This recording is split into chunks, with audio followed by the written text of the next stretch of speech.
हमारे चैनल को सब्सक्राइब करें और बेल आइकन दबाएं।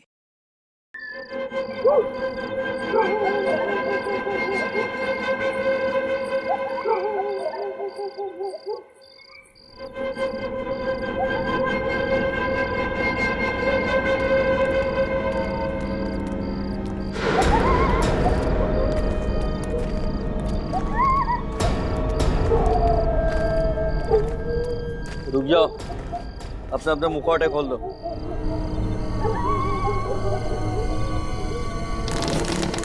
जाओ अंदर।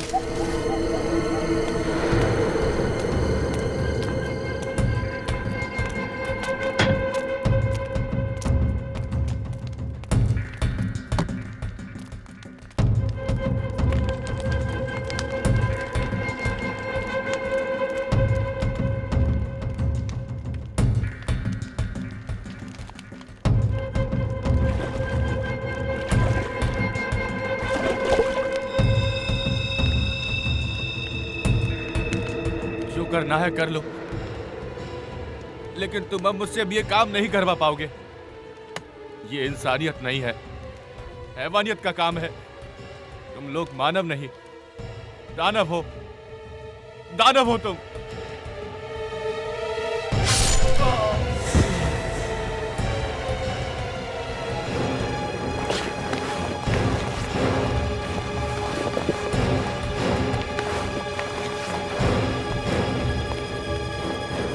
कान खोलकर सुन लो, जो हमारे खिलाफ आवाज उठाएगा उसे हमेशा के लिए सुला देंगे हम।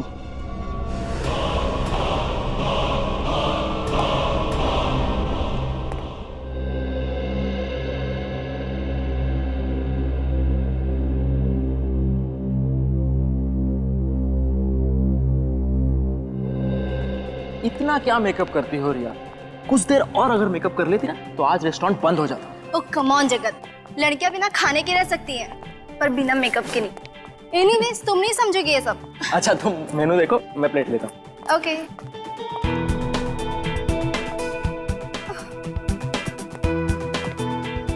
ये कितना ऑयली है, मैं नहीं खाऊंगी ये सब। रिया, थोड़ा खाने से कुछ नहीं होता है। नहीं, मुझे तो अपना 6 किलो वेट और कम करना है।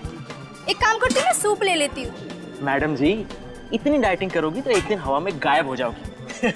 ठीक है, तो ये ग्रैब सूप है, वो ले लो। ठीक है? ओके। उफो, यहाँ तो सूप बॉल ही नहीं है। सॉरी मैम, एक मिनट प्लीज। Thank you.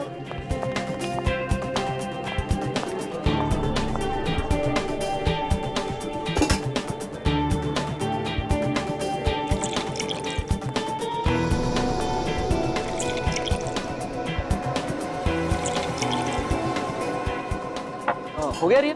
हाँ, हो गया। चलो, कह रही थी तुम्हारे दीदी का कॉल आया था। दीदी का नहीं, मामा का फोन आया था। अच्छा, मम्मा का कॉल था। हाँ तो रिया, क्या कह रही थी तुम्हारी मामा? अरे यार, मैं तो तुम्हें बताना ही भूल गई। हाँ, वो कह रही थी ना कि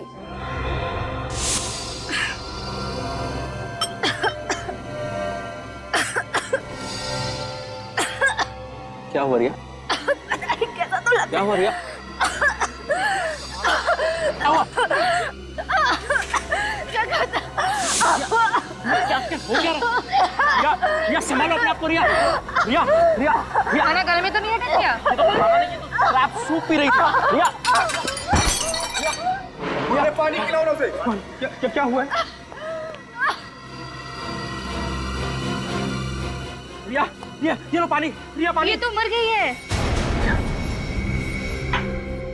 रिया, रिया उठो। रिया, रिया, रिया, रिया उठो। रिया,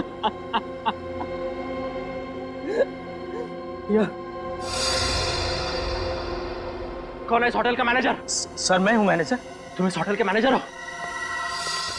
क्या मिलाया था तुमने सूप में? सर, हमने सूप में कुछ नहीं मिलाया था सर। तुम जाकर बावर्ची को बुला कर लाओ जल्दी। बावर्ची को बुलाने की जरूरत नहीं है, अब तो सीआईडी आएगी।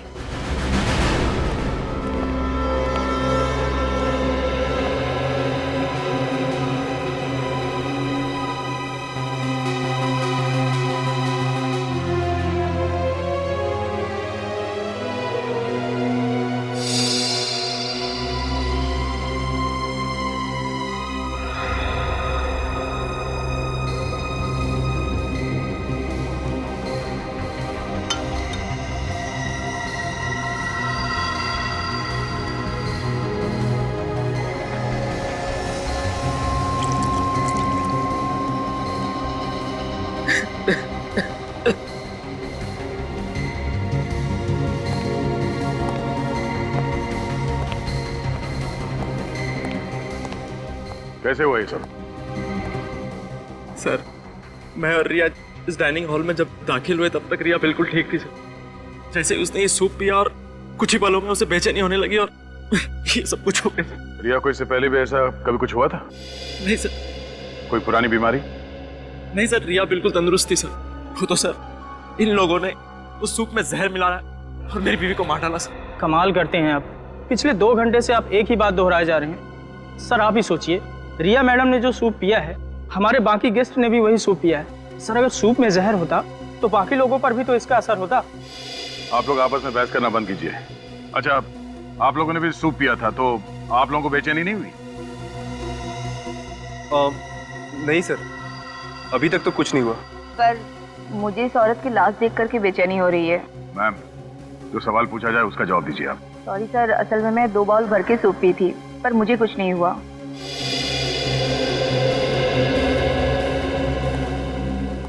हाँ पूर्वी, कुछ पता चला? सर पूरी बॉडी अच्छी तरह से चेक कर ली, बॉडी में जहर का कोई सिम्टम नहीं है सर। कोई सिम्टम नहीं है? कुछ समझ में नहीं आ रहा। इन लोगों ने भी वही सूप पी, पर इन्हें कुछ नहीं हुआ, सब नॉर्मल है। तो आप क्या करें सर? डेड बॉडी को फोरेंसिक भेज दो। तो जिसने ये सूप बनाया उससे मिलते हैं। इस होटल का रसोई घर चेक करते हैं। सर आप यकीन करिए, सूप में जहर बिल्कुल नहीं था। रिया मैडम की मौत एक हादसा है। सर अगर आप चाहें तो मैं और मेरा पूरा स्टाफ आपके सामने सूप पीकर दिखाते हैं।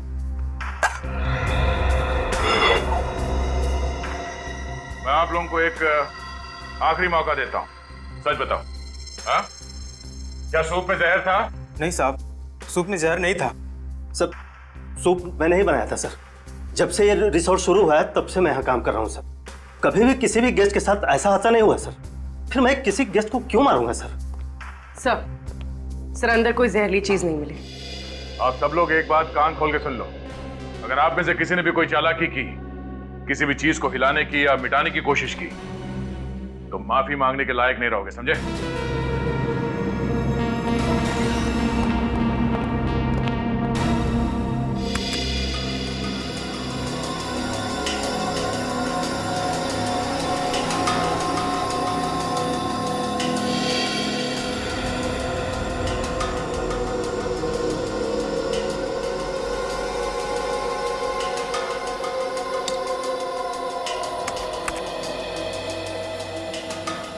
सर इस बात पर तो कोई भी विश्वास नहीं करेगा। जानता हूँ तारिका, और खास तौर पर वो प्रद्युमन तो बिल्कुल विश्वास नहीं करेगा। उसे समझाने के लिए तो ये सब कुछ दोबारा से करना पड़ेगा। क्या समझाना चाहता था तू साळुंकी? कि रिया के सूप में जहर था? जहर नहीं था बस। मैं रेहा का सूप और बाकी खाने की चीजें टेस्ट कर चुका हूँ। रेहा की मौत जहर की वजह से नहीं हुई। जहर की वजह से नहीं हुई तो फिर हुई कैसे मौत? एलर्जी से। एलर्जी से? हाँ बस। जैसे ही रेहा ने वो क्रैब सूप पिया, उसके फूड पाइप में स्वेलिंग होने लगी। वो सूजने लगा, जिसने ट्रैकिया पर प्रेशर डाला और उसकी वजह से इसका दम घुट गया और ये मर गई। तो अगर रिया की मौत एलर्जी से हुई है, जहर से नहीं, तो फिर इसके पति का शक भी सही नहीं है। कोई केस है ही नहीं बॉस, केस तो है। रिया का केस नहीं है, लेकिन एक और केस आप लोगों का इंतजार कर रहा है। वो क्या? तो होटल में से जो प्लेट, चम्मच और बोल आप लोग लाए थे, उसमें से एक अजीब बात पता चली है। अजीब बात मतलब? बताता हूं, आइए।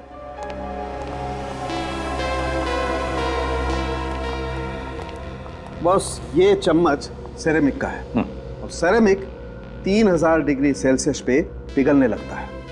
अब मैं इसे हाई टेम्परेचर बीम पर तोड़ता हूं। लेकिन सर आप इसे तोड़ना क्यों चाहते हैं? क्योंकि ये ऊपर से सेरेमिक का है, इसके अंदर कुछ और है।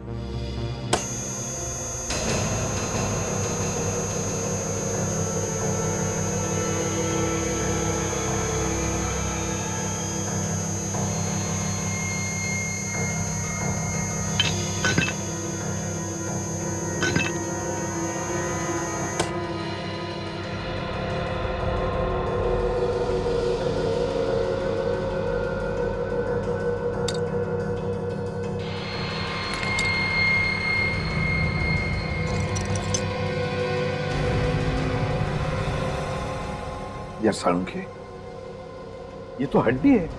हाँ बॉस, ये एक हड्डी ही है। और चौंकाने वाली बात यह है कि किसी जानवर की हड्डी नहीं है, बल्कि ये एक इंसान की हड्डी है। क्या? इंसान की हड्डी? हाँ, किसी इंसान की पेल्विक बोन को काटकर उस पर सेरेमिक कोटिंग की गई है। लेकिन ये कैसे हो सकता है सर? हो सकता है, मैं बताता हूं। बॉस, हजारों साल पहले भी लोगों ने इंसान की हड्डियों से क्रॉकरी बनाई है। ये देखो, ये जो चम्मच है ये किसी ने छोटे बच्चे की उल्ना, ये हाथ की ऊपर वाली हड्डी को तराश के बनाई है, जैसे कि वो चम्मच बनी है। और इतना ही नहीं बॉस, वो जो प्लेट आप लोगों को होटल से मिली है उसमें तो एक नहीं, अलग अलग 12 इंसानों की हड्डियां मिली हुई है। उस प्लेट में 12 लोगों की हड्डियां मिली है? हाँ। माय गॉड, कौन कर सकता है ये? ये तो कोई ऐसा आदमी कर सकता है जिसका मानसिक संतुलन पूरी तरह से बिगड़ गया है। पता लगाना पड़ेगा होटल से कि उनको क्रॉकरी कौन सप्लाई करता है।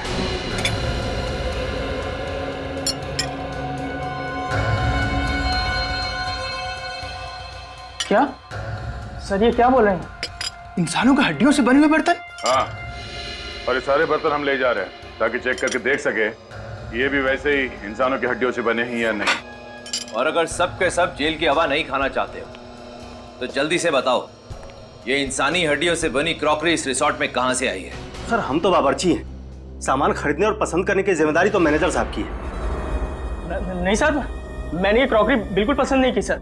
सर, आज एक सेल्समैन आया था सर, उसने ये सैंपल के तौर पर दिया। सर, महंगाई कितनी बढ़ गई है। इतने बड़े रेस्टोरेंट में भी क्रॉकरी का बजट नहीं है, सैंपल से काम चला रहे। ये सैंपल की क्या कहानी है? हाँ सर, आज सुबह एक सेल्समैन आया था, उसने ये सैंपल दिखाते हुए कहा कि अगर ये क्रॉकरी सबको पसंद आ जाए तो इसे होलसेल में ऑर्डर कर देना। कुछ बताया उसने? किस कंपनी से आया था वो? हाँ, मैंने उससे कंपनी का नाम पूछा था तो उसने बताया कि उसके बॉस की कोई बहुत बड़ी कंपनी नहीं है, वो लोग कुछ हस्तकला का उनका छोटा मोटा कारोबार है। अगर उसे होलसेल में ऑर्डर की उम्मीद थी तो उसने अपना नाम, पता या फोन नंबर तो दिया ही होगा ना? हाँ सर, उसने अपना नाम धवल बताया था सर, और नंबर भी दिया है। सेल्समैन धवल?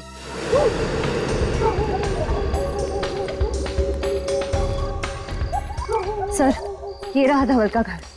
मोबाइल कंपनी वालों ने यही एड्रेस बताया था। मेरा शक सही निकला, धवल है ही नहीं यहाँ पे। साहब, आप लोग धवल से मिलने आए क्या? धवल के रिश्तेदार हो क्या आप लोग?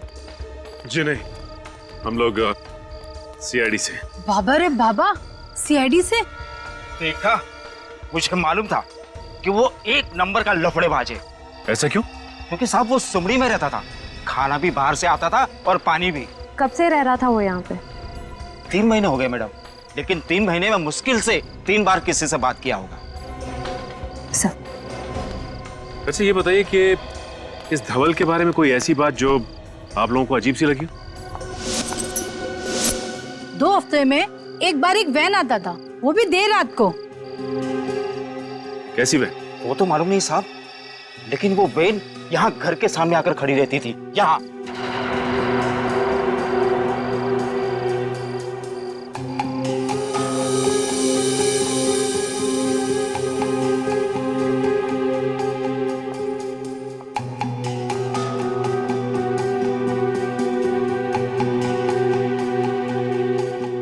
धवल और दूसरा आदमी उसमें से बड़ा बड़ा कार्टून निकाल के घर के अंदर ले आता था। ठीक है, अगर आप लोगों की जरूरत पड़ेगी तो हम बुलाएंगे।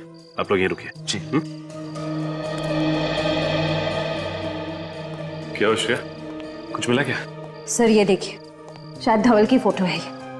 धवल की फोटो? इस फोटो को देखिए, क्या यही धवल है? हाँ साहब, यही धवल है।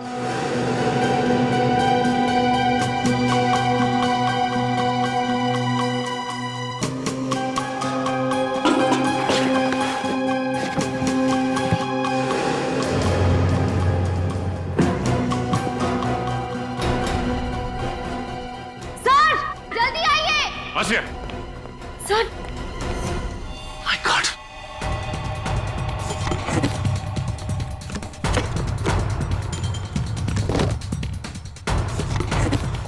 ओह नो, इतने सारे कंकाल। लेकिन सर, धवल ने इन लोगों का खून किया, किसी को पता कैसे नहीं चला? ये लोग चीखे तो होंगे, बदबू तो आई होगी। नहीं श्रेया, इन्हें यहां नहीं मारा गया है, बल्कि इन्हें बाहर मारा गया है और इनकी हड्डियों को लाया गया है कार्टन्स में। लेकिन सवाल ये उठता है कि ये लोग थे कौन जो मारे गए, और धवल ने इन्हें मारा कहाँ है? सर, एसीपी सर ने कहा है कि सारी क्रॉकरी की दुकानें चेक करो, पर कहीं कुछ पता ही नहीं चल रहा है। श्रेया, मुझे पूरा यकीन है कि ये क्रॉकरीज इन्होंने होटल में दी है तो किसी ना किसी दुकान में भी जरूर दी होगी। ध्यान से देखते रहो। सर ये भी क्रॉकरी की दुकान ही लग रही है। चलो चल के देखते हैं। भाई साहब, हम लोग सीआईडी से। सीआईडी? जी हाँ, सीआईडी। अच्छा ये बताइए कि इस तरह की क्रॉकरी कौन बनाता है और कहाँ बनाई जाती है? सर ये देखिए, इस प्लेट पर भी बिल्कुल वैसी डिजाइन बनी हुई है। इस दुकान का मालिक कौन है? हम दोनों सर। मेरा नाम मानिक और ये मेरा भतीजा सागर है। आप लोग हमारी दुकान पर क्यों आए? क्रॉकरी बेचना कोई गुनाह है क्या? क्रॉकरी बेचना तो गुनाह नहीं है, लेकिन इस तरह की क्रॉकरी बेचना गुनाह जरूर है। ये बताइए, इसे सप्लाई कौन करता है आपको? सर ये कोई बड़ी फैक्ट्री का माल तो है नहीं, बाकी और क्रॉकरीज की तरह इस पर किसी कंपनी का नाम नहीं है। सेल्समैन आते हैं और सैंपल के तौर पर ये सेट यहाँ छोड़ जाते हैं, बाकी उनका माल बिकता है तो ये रोकड़ा हम उनको दे देते हैं। और ये माल लगातार नहीं मिलता, 2-3 महीने में एक ही बार आता है। और हाँ, हर बार सेल्समैन भी अलग अलग होते हैं। इसे पहचानते हैं आप लोग? हाँ, अरे ये तो वही सेल्समैन है ना जो पिछले 2-3 महीनों से ये माल सैंपल के तौर पर हमें देखा जाता था। क्या नाम था इसका? धवल, और आजकल फरार रही है। सर आप क्या बात कर रहे हैं, कुछ समझ नहीं आ रहा। देखिए, हम आपको डराना नहीं चाहते, लेकिन आइंदा से इस तरह की क्रॉकरीज अपनी दुकान में मत रखिएगा, समझे? लेकिन क्यों? क्योंकि ये सिर्फ सिरामिक से नहीं बल्कि इंसान की हड्डियों से बना है।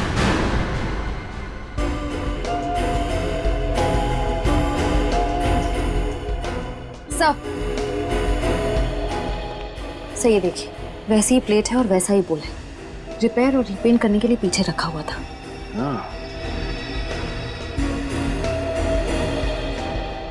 भाई साहब, इसे रिपेयर और रीपेंट आप किससे और कैसे करवाते हो? सर वो धवल, वही ऐसे खराब पीसेस को खुद आकर वापस ले जाता है और वर्कशॉप में रिपेयर करवाता है। श्रेया, एक बार ये पता चल जाए कि ये कारीगर हैं कौन, तो सप्लायर कौन है ये खुद ब खुद पता चल जाएगा।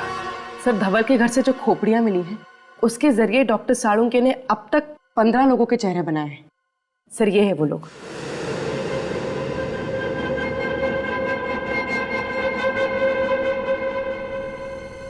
सर ये सारे लोग लावारिस हैं और इनका कोई भी रिकॉर्ड हमारे पास नहीं। धवल कहाँ रहता था? सर दहीसर के पास किसी रजाना गांव में। दहीसर के पास किसी रजाना गांव में? इस रजाना गांव के पास तो कोई मुर्दाघर है, और ये जो कोई भी ये सब कर रहा है तो जरूर कहीं ज्यादा दूर नहीं जाएगा लाशों के लिए। रजाना गांव के पास के मुर्दाघर से ही लाशें उठाई होंगी उसने। पता लगाओ इस मुर्दाघर से। उस समय से मुझे ऐसा लग रहा था कि मुर्दाघर से कुछ लाशें कम हुई है, लेकिन जब आपने कंकाल की मदद से बने हुए चेहरे दिखाए तब मुझे यकीन हुआ। आप यहाँ के एडमिनिस्ट्रेटर हैं, आपके नाक के नीचे लाशें गायब हो रही हैं, आपको पता नहीं चल रहा है? मुझे अपने स्टाफ पर जरूरत से ज्यादा विश्वास था, गलती मेरी है सर। ये हमें देख के भाग क्यों गया? पता नहीं। हमारे बारे में से कुछ बताया था क्या? सिर्फ इतना है कि सीआईडी गायब लाशों की इंक्वायरी कर रही है। दरवाजा खोलो। देखो तुम बच के जा नहीं सकते, खोलो दरवाजा।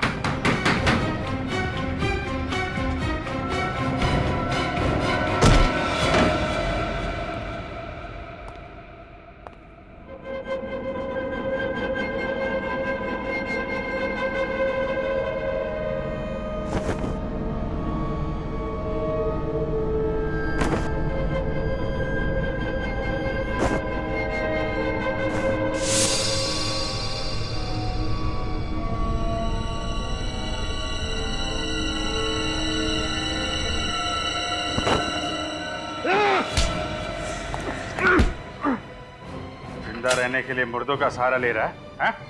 छोड़ दो मुझे, जाने दो। कहाँ जाएगा? तुझे तेरी मंजिल तक तो हम लेकर जाएंगे। लाशों की चोरी करता है। ये करता था लाशों की चोरी? हाँ, और ये मत पूछना कि लाशों के साथ ये क्या करता था। ले चलो इसे। कुछ साबित नहीं कर पाओगे इंस्पेक्टर, कुछ भी नहीं।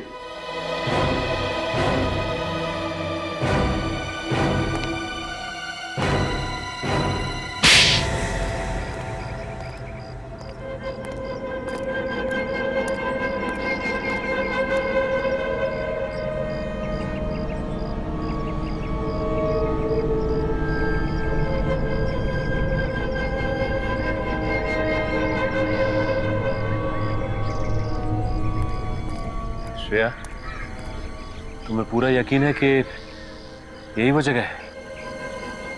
हाँ सर, हमारे खबरी ने इसी जगह के बारे में बताया था जहाँ पर क्रॉकरी पर हैंड पेंटिंग करने वाले कारीगर काम करते हैं। सर, उसने तो ये भी बताया था कि इनमें से कुछ कारीगर रात में कभी कभी गायब हो जाते हैं।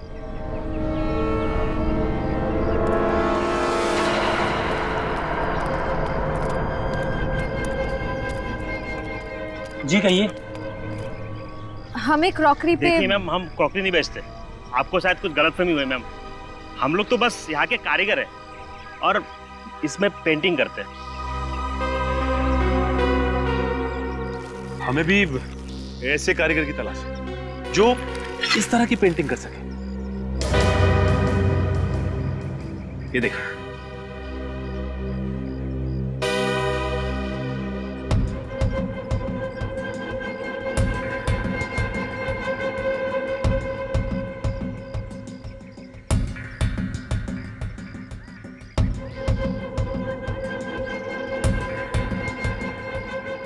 अरे नहीं साहब, ऐसा काम हमने कभी नहीं किया साहब। लेकिन हमने तो सुना है कि ऐसा काम आपके वर्कशॉप में होता है। इतना बारीक और सुंदर काम आप ही लोग करते हैं। देखिए, आप ये काम करेंगे तो हम आपको पैसे देंगे।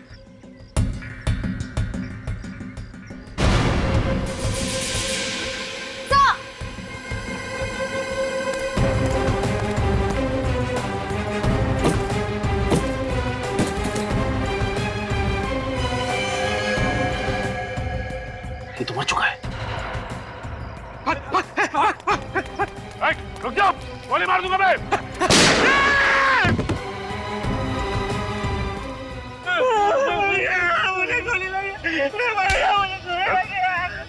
कोई गोली वोली नहीं लगी तुझे, हवा में फायर किया मैंने। अच्छा, गोली नहीं लगी?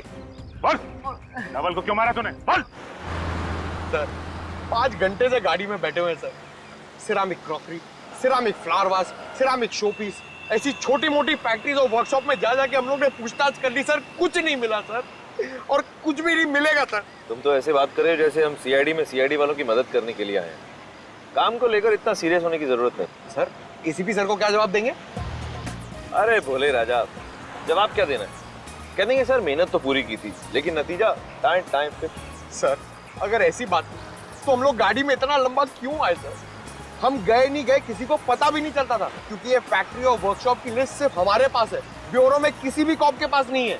थोड़ा नाटक, थोड़ी नौटंकी करनी पड़ती। देख, हमारे यहाँ आने का फायदा क्या है कि अगर सीआईडी के पुराने वफादार ऑफिसर्स में से किसी ने भी हमारे फोन को ट्रैक करके उसे क्रॉस चेक किया तो कम से कम ये तो पता लगेगा कि हम लोग यहाँ आए थे। कितने स्मार्ट है सर आप। कोई नया डायलॉग बोल। अच्छा, एक फैक्ट्री है ये 1978 से बंद पड़ी हुई है, वहाँ मिट्टी के बर्तन बनते थे, चल के वो भी देख लेते हैं। सर, वहाँ भी कुछ नहीं मिलने वाला है। मुझे बहुत भूख लग रही है, सीधा लंच खाने चलते हैं। और तुम मुर्दाघर में लाशों की हिफाजत करने के बजाय उनका सौदा करते थे, हाँ या ना? हाँ, सब किया था, लेकिन मैं तो सिर्फ लावारिस लाशों का ही सौदा किया करता था साहब, बस लावारिस लाशों का ही। धवल क्या करता था? क्या करता था वो लाशों की हड्डियों के साथ? सर उसने बताया, मेरा एक बॉस है, वो इस हड्डियों से दुनिया की सबसे बेहतरीन क्रॉकरी बनाना चाहता है साहब, दुनिया की सबसे बड़ी बेहतरीन। कौन है धवल का बॉस? कौन है वो बॉस? बताओ। नहीं पता साहब, नहीं पता। बाकी सब मुझे कुछ नहीं पता साहब, मुझे कुछ नहीं पता साहब, मुझे छोड़ दो। ले जाओ इसे, ले जाओ इसे सचिन। आ जाओ। और तुम दोनों धवल का खून क्यों किया? हमने खून नहीं किया साहब। साहब हमने कुछ नहीं किया साहब, हमने कुछ नहीं किया तो फिर भाग्या क्यों मारा? साहब हम अपना काम कर रहे थे साहब। धवल जी 2 गुंडों के साथ आए और कहा कि सीआईडी आ रही है, वो डर के भागने की कोशिश मत करना, नहीं तो सीआईडी वालों को शक हो जाएगा साहब। साहब पता नहीं अचानक क्या हो गया, धवल जी वहीं पे गिर गए साहब, और साहब गिरते वो मर गए साहब। बताओ, तुम्हें मालूम था ना कि वो क्रॉकरी इंसानी हड्डियों से बनती थी? हाँ साहब, हम गरीब आदमी है साहब, हमें क्रॉकरी पेंट करने का 20,000 रुपए मिलता था साहब। साहब हम मना नहीं कर सकते साहब, अगर काम करने से कोई मना करते ना साहब उनको भी मार के उनकी हड्डियों की क्रॉकरी बना देते साहब। है कहाँ ये फैक्ट्री? कहाँ है फैक्ट्री? बताओ जल्दी। साहब गुंडे हमारी आंखों में पट्टी बांध कर ले जाते थे साहब, हम नहीं जानते साहब। आंखों पर पट्टी बांधते थे? तो अभी यहाँ पर अपनी आंखें बंद करो और बताओ कहां लेके जाते थे वो, कैसे लेके जाते थे? आंखें बंद, याद करो। वो साहब पनवेल की जरी चौक से हमें कार में बिठाते थे साहब और लोनावाला की तरफ लेके जाते थे साहब।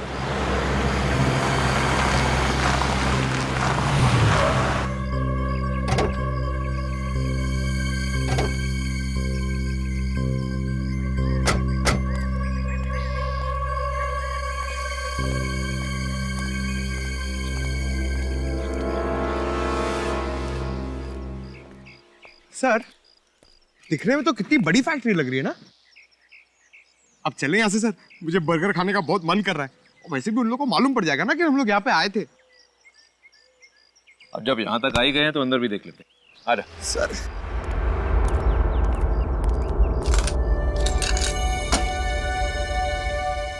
ये फैक्ट्री 1978 से बंद पड़ी है, फिर ये ताला नया कैसे? सर अभी तो आपने कहा था कि हम लोग सीआईडी का काम करने नहीं आए, तो ये ताला नया हो कि पुराना आपको क्या फर्क पड़ता है? अरे बुद्धू, यही तो मौका है। देख, अगर कोई काम की चीज हाथ नहीं लगी तो बोल देंगे सर हमें कुछ भी नहीं मिला, लेकिन अगर कोई सुराग या सबूत हमारे हाथ लग गया तो सोच, पूरे शहर में ढिंडोरा पिट जाएगा कि सूरज और पंकज ने इतना मुश्किल केस अकेले ही सॉल्व कर लिया, जिसे सीआईडी के बड़े बड़े दिग्गज भी सॉल्व नहीं कर पाए थे। हाँ सर। समझा? एक काम कर, आसपास जरा जाकर देख कोई मिलता है क्या। मैं ये ताला तोड़ने की कोशिश करता हूँ। Okay sir.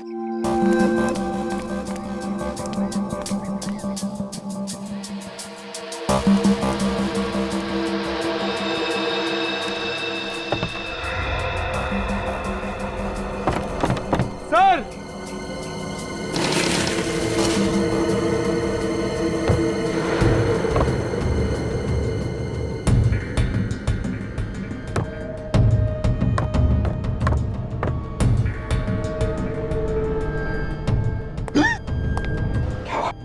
सर हड्डी। चुप। सर मैं कह रहा हूं अभी भी वक्त है, दया सर और अभिजीत सर को बुला लीजिए। ये जगह बहुत डरावनी है सर, मुझे बहुत डर लग रहा है। चुप। ऐसी छोटी मोटी तहकीकात के लिए उन्हें बुलाने की क्या जरूरत है? खुद कुछ नहीं करेंगे क्या?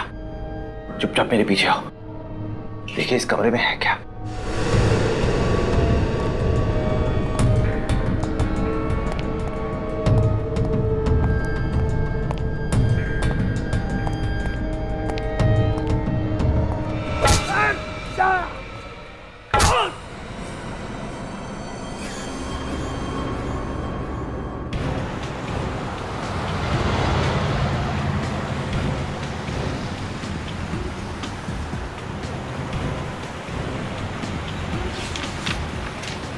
कारीगरों का कहना था कि पनवेल के जरी मार्केट से उनको उठाते थे, आंखों पे पट्टी बांधते थे और फिर लोनावाला की तरफ 20 से 25 मिनट तक लेके जाते थे गाड़ी में। सर और करीबन 10 मिनट के बाद गाड़ी दाहिने मुड़ जाती थी।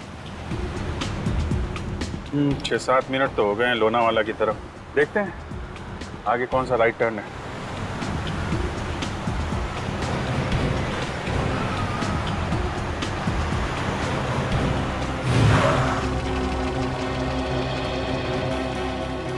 चिरंगी लेन,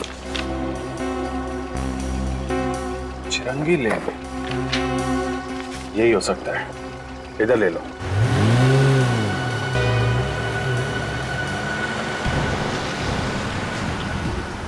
सर ये रास्ता तो शहर से दूर जंगल की तरफ जा रहा है। सर उम्मीद है कि उन कारीगरों का अंदाजा सही होगा। पूर्वी 6 महीने से लगातार उन लोगों को इसी रास्ते पे लेके जा रहे हैं, उनका अंदाजा गलत नहीं होगा। कि सूरज और पंकज का भी मोबाइल आखिरी बार यहीं पे ट्रैक किया गया था। इधर ही चलो।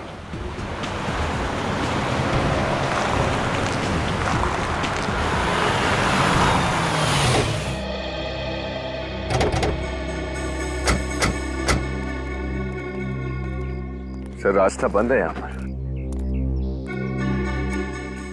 करीब 25 मिनट हो भी गए। तो सर उन कारीगरों ने ये भी बताया था कि गाड़ी से उतरने के बाद करीब 5 मिनट तक उन्हें जंगल में पैदल ले जाया जाता। चलो फिर जंगल में चलते हैं।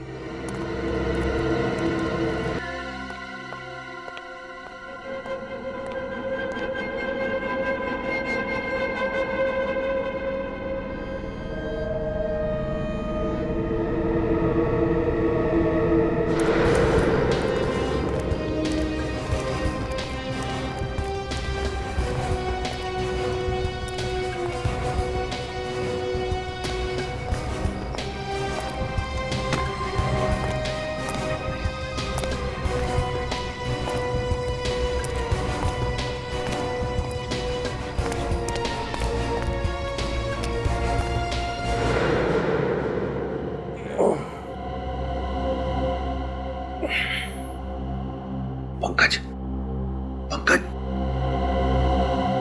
पंकज, पंकज, उठ। चुप, चुप, धीरे बोल, धीरे बोल, धीरे बोल।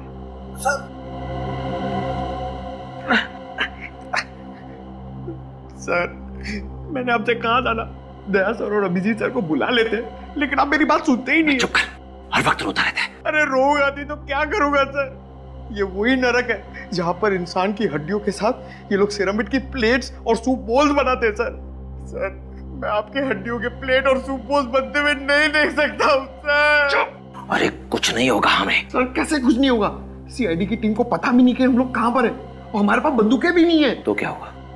भूल गया सीआईडी की ट्रेनिंग? हम सीआईडी वालों को बंदूक नहीं, हाथों से लड़ना भी सिखाया जाता है। और आज हम सिर्फ सीआईडी की इज्जत के लिए नहीं, अपनी जान के लिए भी लड़ेंगे। अभी सुन, ये मेरी पतलून को थोड़ा सा ऊपर कर। हाँ? पतलून को ऊपर कर। अरे पकड़ना इधर। और ये मोजे में से ये स्ट्रैप, हाँ, ये स्ट्रैप को पकड़। हाँ, मेरा सर। हाँ, चल निकाल। हाथ में आ गया सर। अब देख क्या रहा है, काटना रस्सी। सर आप कितने स्मार्ट है सर। पुराना डायलॉग।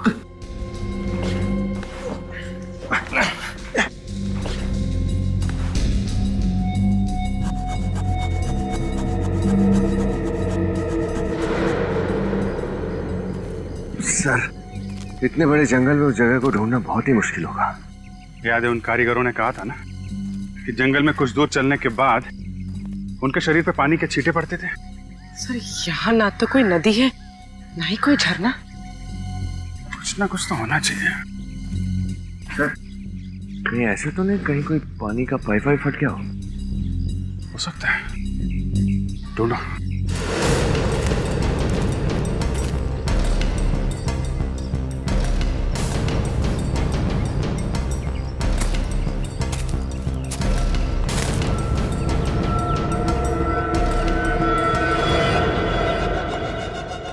जा रहे शेरा, देख क्या उन दोनों सीआईडी ऑफिसर्स को।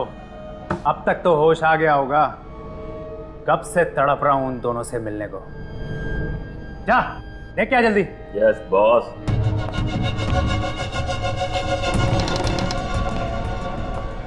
चल।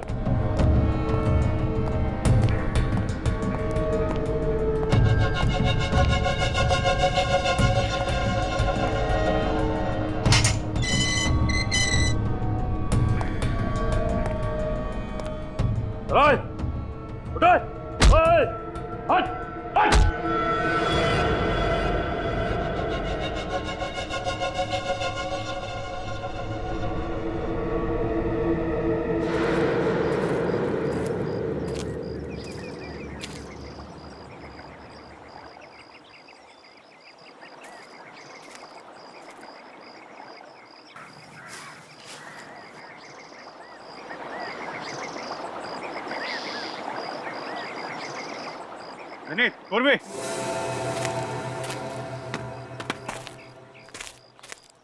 यहाँ अंदर पानी का पाइप जा रहा है।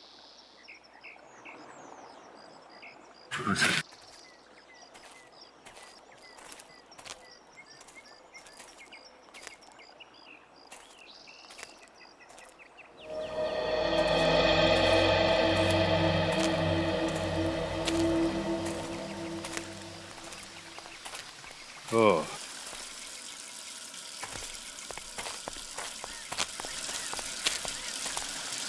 यहाँ पे पानी की पाइप फटी हुई है। तो लगता तो हम सही जगह आ गए। सही करो विनीत, यहीं कहीं आसपास होगी वो जगह। तो ये है वो जगह जहाँ पे सूरज और पंकज को कैद करके रखा है। चल चल फटाफट।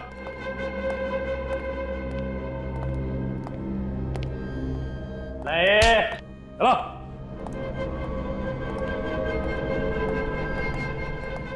चल चल अंदर चल।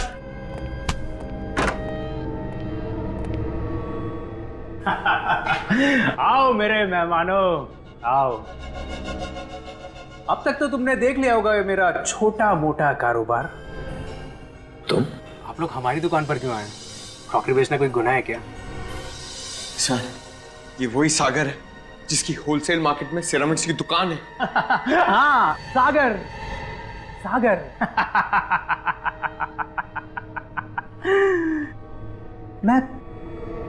मैं प्यार का सागर हूं, दया और मानवता का सागर। दिल दरिया है मेरा। मैं तो सिर्फ एक समाज सेवक हूं। इंसानों का दिया इंसानों को ही लौटा देता हूं।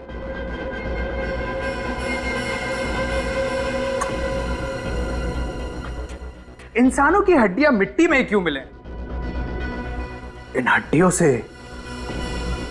बर्तन क्यों ना बनाए जाएं? हैं?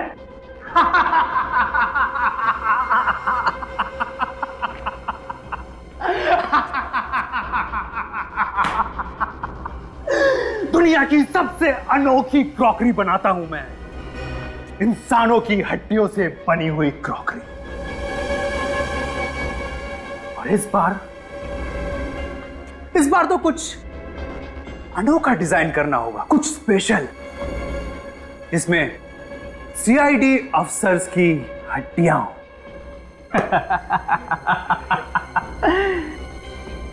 और उस रेंज का मैं अनोखा नाम रखूंगा। हाँ, सीआईडी स्पेशल रेंज। सब कुछ बिक जाएगा, सब कुछ बिक जाएगा। चुप!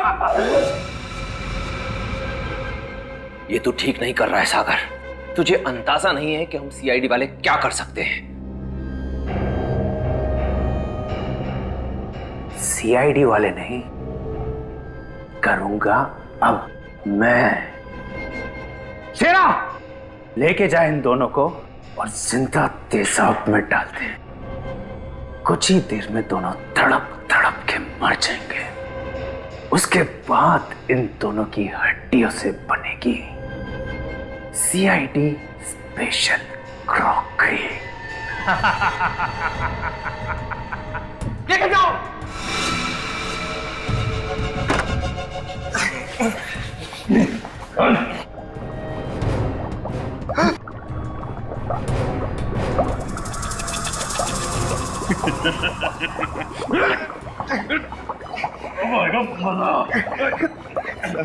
और बर्दाश्त नहीं हो रहा सर।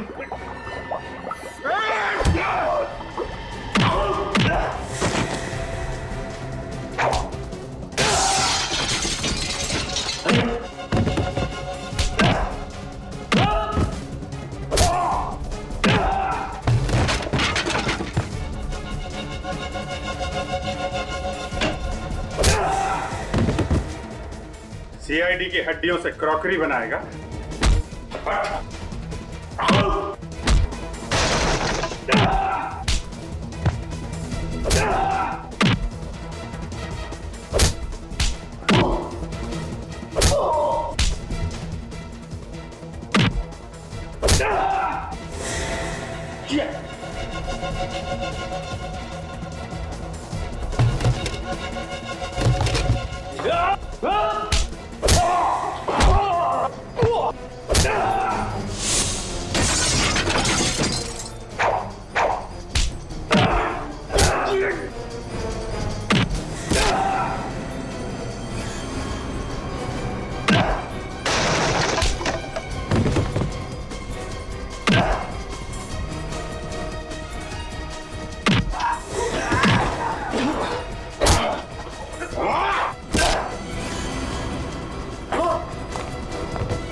बस तेरा खेल खत्म। मैंने कोई जुर्म नहीं किया, मैंने कोई जुर्म नहीं किया। ये तो एक कला है। कला। इंसानी हड्डियों से बर्तन बनाना ये कला है। बर्तन बनाना कोई जुर्म थोड़ी है।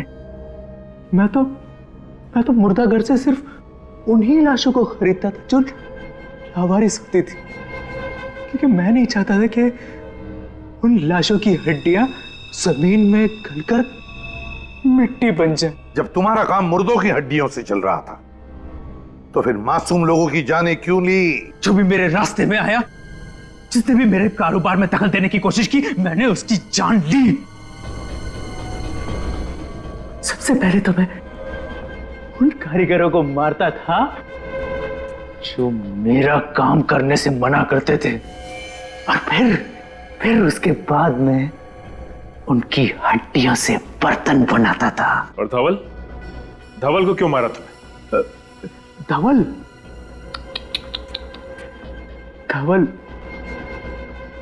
मेरा बहुत चहीता था, दाहिना हाथ था मेरा। लेकिन क्या करें, आप लोगों ने उसको पहचान लिया और धंधे की वजह से मुझे उसको मारना पड़ा। अब आज के बाद अपनी खुद की हड्डियों के अलावा और किसी की भी हड्डियों को महसूस नहीं कर पाओगे। मेरी हड्डियां मरने के बाद मैं अपनी हड्डियों से भी बर्तन बनाऊंगा। इस तपस्या को कोई भंग नहीं कर सकता। इसकी दिमागी हालत ठीक नहीं कोई है, भंग नहीं कर सकता। साइकेट्रिक ट्रीटमेंट की जरूरत है इसे। फिर अदालत ही तय करेगी इसे क्या सजा देनी है। ले जाओ इसे।